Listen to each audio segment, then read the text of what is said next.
So integrity constraints are specified when a relation is created, and they are actually enforced when a relation is modified. That says, when you try to modify the data or when you try to insert some data into the table, only then the integrity constraint comes into picture. So, if an insert or a delete or a update command causes violation to the integrity constraint, that particular instance is rejected. Right. So, we have the action that we should be performing differs with different constraints. For example, for the constraint that involve only one relation, which means the domain constraint, key constraints will be having, like if there is any violation, we'll simply reject that particular instance. But in case of foreign key constraint, the actions that we should be performing will be different because it involves two tables, and we should, care must be taken to, both the tables. So we have different mechanism to follow in the foreign key constraint, but in the single table, if it violates the constraint, it is rejected. Let's take an example. Here I'm inserting a data into student values. So here I'm trying to insert some null value to SID, which is actually a primary key. A primary key can't be a null. So this is violating my integrity constraint. So this instance is simply rejected. And the second example, here I'm actually trying to update the SID of a student, and I'm giving a value which is already there in my student table. So here I've specified it. This is an existing ID. There is already a student whose SID is 5000, and I'm trying to insert another student with similar ID. So this is also violating my IC. So this is also rejected. Like I said, this is not the case with the foreign key constraint. Let's see what are the different, mechanism that you should follow for a foreign key constraint. The impact of a foreign key constraint is more complex because SQL tries to rectify a foreign key constraint violation instead of simple rejection. Instead of simply rejecting that instant, it actually tries to rectify the foreign key constraint violation. So let's see how. So let us see our example that we have discussed. So with this example, it is clear that if this foreign key is referring to the primary key, so this can only have the values that are present in the SID of the main table. So this is the main table or the parent table. This will be our child table. So the foreign key FK can only have the values that are present in the PK. That means the primary key. So it cannot have any values which are not present in the primary key. So what are the three operations that we can perform? Insert, update and delete. If in case I try to insert some element, some another student with some another SID into my student table, does it affect the data that is present in this table? No. So it is safe to perform the insertion in the student table. The second operation is delete. If I try to delete some student from this table, does that affect the enroll table? Let's see. See, I'm trying to delete some CS43. Let us suppose I've deleted this. It is causing data inconsistency because there is a student who is actually enrolled in some course with this ID. So this is causing a clash. So we should know how to manage this. So in a student table, the deletion is causing us a clash. So let's keep it aside. Now let's see what is the third operation, update. So updating in any table is going to cause violation because if I try to update some details, if I try to update these details, I should be updating them in this table also. Now let's see these three operations in the enroll table. So if I try to insert some data, the enroll table, is that possible? Can I insert some data into enroll table? No, possibly not. I can't include any other student who does not belong to this table. So insertion cannot be possible in the enroll table. But I can delete anything, like, if I delete this particular student, is that causing any violation? No. So I can take this, here in the enroll table insertion is allowed, but deletion is causing a problem. Now let's see how to handle these conditions. So see, I've listed them here also. So in an enroll table, deletion is not causing any problem. So this is okay, and we are fine with this operation.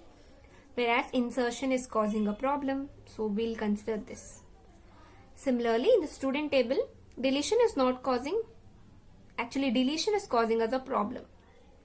Insertion is not causing any problem, right? But updation is always causing a problem. Let's see how to solve them. Fine. As we said, insertion in the enroll table. Our question is, what should we do if an enrolled row is inserted with a student ID value that does not appear in any row of the student table? Like we said, the enroll table should only contain the students that are present in the student table. So according to this question, what are they saying? What if that student is not present in the student table? What is my answer? Just simply reject it. Fine. I'll simply reject that particular student because I can't accept, because we have predefined that only student belong to a particular university only can take course in that particular institution. So this is our first problem is sorted out. Now let's see the second one. That means the deletion in the student. So what should we do if a student row is deleted? We have four possible solutions. First one is to delete all the enrolled rows that refer to the student rows. See, as we have deleted the student row, what do we have to do? We should reflect those changes in the enroll table also. So the simple solution would be delete all the rows that are actually referencing to the row that is deleted. Fine, end of the problem. So we have another option, that is to disallow the deletion in the student table if there are any rows referring to that particular column in enroll table. See, the second possible solution is stop this deletion operation if there are any rows in the enroll table that are actually referring to this particular student table that we want to delete. So this is the second possible solution. The third possible solution is that you can set the student ID column in the enroll table to some default or existing student SID. You can either set it to some default value, or you can either set that particular row to refer to some existing SID. This could be our third possible solution. We also have a fourth possible solution, that is we can make the student ID in enroll table to refer to null.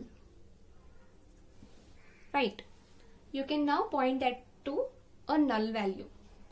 This is the fourth possible solution. This is how we address this problem with the four possible solutions that we have. Now let's see the most common thing, that is updation in both the enroll table and student table. So the options are similar to the previous one. You can follow or pick any one of the options that are available. Right, so specifying them, like now we have discussed the different possible solutions we could do. Now let's see how we actually specify them in a create statement. So this is how we specify it.